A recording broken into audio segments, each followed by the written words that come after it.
తెలుగు చిత్ర పరిశ్రమలో ఇప్పుడు ఎక్కువగా వినిపిస్తున్న పదం pan India film. Telugu cinema వ్యాపార పరిధిని ఇతర రాష్ట్రాలకు విస్తరించిన పదం ఇది. అలాగే తెలుగు సినిమా హద్దులను చెరిపేసిన పదం కూడా ఇదే. బాహుబలి చిత్రంతో తెలుగు సినిమాకు ఒక విస్తృత స్థాయి మార్కెట్ ఏర్పరిచారు దర్శకుడు రాజమౌళి. ఆయన ఏర్పాటు చేసిన బాటలోనే ఇప్పుడు తెలుగు సినిమా పరుగులు తీస్తోంది. అయితే బాహుబలి కంటే 61 ఏళ్ల ముందే ఒకేసారి 3 భాషల్లో చండీరాణి సినిమా తీసి దేశవ్యాప్తంగా 130 ప్రింట్స్తో విడుదల చేసిన ఘనత బహుముఖ ప్రజ్ఞాశాలి మన భానుమతిదే. నిజం చెప్పాలంటే తెలుగులో తొలి పాన్ ఇండియన్ చిత్రం చండీరాణియే. ఇందులో హీరోగా నటించిన నటరత్న ఎన్టీఆర్ తొలి పాన్ ఇండియా స్టార్గా చరిత్రలో చోటు సంపాదించుకున్నారు. అలాగే తను తొలిసారిగా ఒక చిత్రానికి దర్శకత్వం వహించడమే కాకుండా ఆ చిత్రంలో 2 పాత్రలు పోషించడం, తెలుగు, తమిళ, హిందీ భాషల్లో ఆ చిత్రాన్ని నిర్మించడం భానుమతి సాహసానికి నిదర్శనం. అంతేకాకుండా ఆ చిత్రానికి సంగీత పర్యవేక్షణ చేసి ఈ అదనపు బాధ్యత కూడా సమర్థవంతంగా నిర్వహించి రికార్డు సృష్టించారు భానుమతి. ఇది ఇప్పటికీ చెరిగిపోని రికార్డు. చండీరాణి చిత్ర విశేషాలు ఈ వీడియోలో చూద్దాం.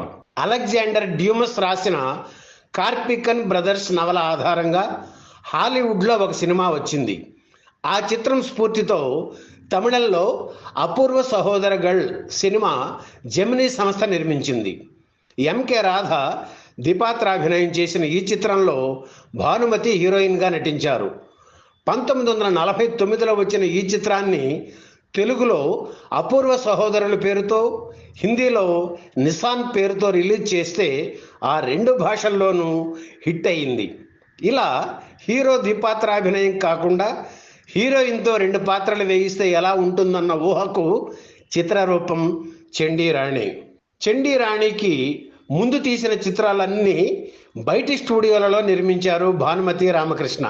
సొంత చిత్రాలకు ఇతర స్టూడియోలపై ఆధారపడడం వల్ల ఇబ్బందులు ఎదుర్కోవాల్సి రావడంతో ఒక స్టూడియో కట్టి అందులోనే చిత్ర నిర్మాణానికి అవసరమైన యూనిట్ నెలకొల్పితే బాగుంటుంది అన్న ఆలోచన వచ్చి వడపళని ప్రాంతంలో 15 ఎకరాల తోట కొన్నారు రామకృష్ణ. కొత్త సినిమాలు ఏమీ ఒప్పుకోకుండా స్టూడియో నిర్మాణంలో నిమగ్నమయ్యారు రామకృష్ణ. ఇటువంటి నేపథ్యంలో అనుకోకుండా చండీరాణి చిత్రాన్ని ప్రారంభించాల్సి రావడం, భానుమతి దర్శకురాలు కావడం జరిగాయి. అది ఎలా అంటే, భానుమతి కుటుంబానికి శివలంక వీరేశలింగం పరిచయం అయ్యారు. ఆయన జ్యోతిష్యంలో దిట్ట. ఒకసారి కలిసినప్పుడు భానుమతి చేతిరేఖలు పరిశీలించి 6 నెలల్లో మీరు దర్శకురాలయ్యే అవకాశాలు కనిపిస్తున్నాయి అని చెప్పారు. మొదట ఆశ్చర్యపోయిన తరువాత ఆ విషయం మరిచిపోయారు భానుమతి, రామకృష్ణ. కొన్ని రోజుల తర్వాత భార్యాభర్తలిద్దరూ కూర్చొని మాట్లాడుకుంటుండగా మన కొత్త చిత్రానికి కథ నిర్ణయించారా అని భర్తను అడిగారు భానుమతి. అప్పుడు కార్పికన్ బ్రదర్స్ కథ విషయం, అందులో చేసిన మార్పుల గురించి భార్యకు చెప్పారు రామకృష్ణ. అప్పటికి ఆయన బ్రతుకు తెరువు చిత్రానికి దర్శకత్వ బాధ్యతలు స్వీకరించడంతో ఈ సినిమా నువ్వు చెయ్యి అని చెప్పారు. భానుమతికి జ్యోతిష్యుడు చెప్పిన మాటలు గుర్తుకు వచ్చాయి. అయినా దర్శకత్వం అనగానే కొంత సంశయించారు. తెలుగులో ఇంతవరకు మహిళా దర్శకులు లేరు, అది నువ్వే ఎందుకు కాకూడదు అని భార్యను ప్రోత్సహించారు రామకృష్ణ. తను అప్పుడప్పుడు సెట్టుకు వచ్చి పర్యవేక్షిస్తుంటానని మాట కూడా ఇచ్చారు. దాంతో మెగాఫోన్ చేపట్టక తప్పలేదు భానుమతికి. చండీరాణి చిత్రాన్ని మొదట తెలుగు, తమిళ భాషల్లోనే తీయాలనుకున్నారు. కానీ బడ్జెట్ పెరిగే అవకాశాలు కనిపించడం వల్ల హిందీలోనూ నిర్మించాలని అనుకున్నారు. పాతాళ భైరవ చిత్రంతో మాస్ హీరోగా పేరు తెచ్చుకున్న ఎన్టీఆర్ను సంప్రదిస్తే ఆయన సరేనన్నారు. హిందీ వెర్షన్కు దిలీప్ కుమార్ని అనుకున్నారు. అయితే హిందీ నటులతో మద్రాసులో షూటింగ్ చేయడం ఇబ్బంది అవుతుందని హిందీ వెర్షన్కి కూడా ఎన్టీఆర్నే హీరోగా తీసుకున్నారు. అలా చండీరాణి తెలుగు, తమిళ, హిందీ వెర్షన్లలో ఎన్టీఆర్ నటించారు. అలాగే ఎస్వి రంగారావు కూడా 3 భాషల్లోనూ నటించారు. తెలుగు తమిళ భాషల్లో రేలంగి పోషించిన పాత్రను హిందీలో ఆగా ఖాన్ పోషించారు. సినిమాలో 2 పాత్రలు పోషించడం, దర్శకత్వం వహించడం భానుమతికి కత్తి మీద సామే అయ్యింది.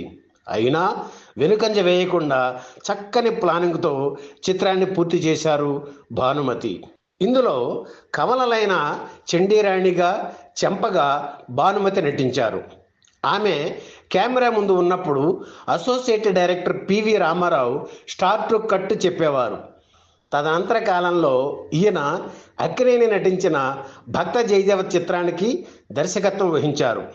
భానుమతి భర్త రామకృష్ణ మొదట హామీ ఇచ్చిన బ్రతుకు తెరువు షూటింగ్లో బిజీగా ఉండడంతో చండీరాణి షూటింగ్కు రాలేకపోయారు. ఈ సినిమాలో భానుమతి పులితో ఫైట్ చేయడం ఆమె సాహసానికి నిదర్శనం. ఆ పులి సంగతి ఏమో కానీ సెట్లో ఉన్న 2 పులులు రేలంగి, ఎస్వి రంగారావులను కంట్రోల్ చేయడం కష్టంగా ఉండేది అనేవారు భానుమతి సన్నిహితుల దగ్గర. చండీరాణి చిత్ర నిర్మాణంలో ఉండగానే సంగీత దర్శకుడు సిఆర్ సుబ్బరామన్ అకస్మాత్తుగా మరణించడంతో స్వతహాగా గాయని అయిన భానుమతి పర్యవేక్షణలో సుబ్బరామన్ సహాయకుడు ఎంఎస్ విశ్వనాథన్ బాణీలు సమకూర్చారు. ఓ తారక ఓ జాబిలి పాట చిరకాలంగా జనం మధ్యలో నిలిచింది. 1953 ఆగస్టు 28న దేశవ్యాప్తంగా 130 ప్రింట్స్తో చండీరాణి చిత్రం విడుదలయ్యింది.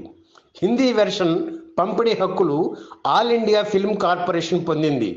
వారు ఇచ్చిన 20 లక్షల రూపాయలతో భరణి స్టూడియో నిర్మాణం పూర్తి చేశారు రామకృష్ణ. మహారాజు వీరసింహుడికి పుట్టిన కవల కూతుళ్ళు చిన్నప్పుడే సేనాధిపతి ప్రచండుడి విద్రోహంతో విడిపోతారు.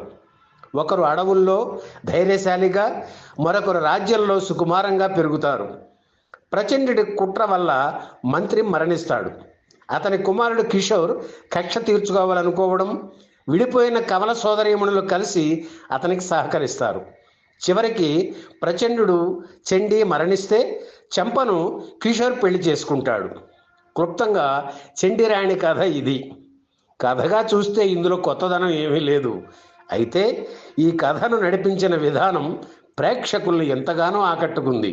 చండీరాణి పాత్రలో భానుమతి చేసే కత్తి యుద్ధాలు, పులితో పోరాటం, కమల సోదరీమణులు ఒకరి స్థానంలోకి మరొకరు వెళ్ళడం వంటి అంశాలు ప్రేక్షకులను ఎంతగానో ఆకట్టుకున్నాయి. పాతాళ భైరవి తర్వాత తారాపథంలో దూసుకుపోతున్న ఎన్టీఆర్ అందం, అభినయం కూడా ప్రేక్షకుల్ని మెస్మరైజ్ చేశాయి.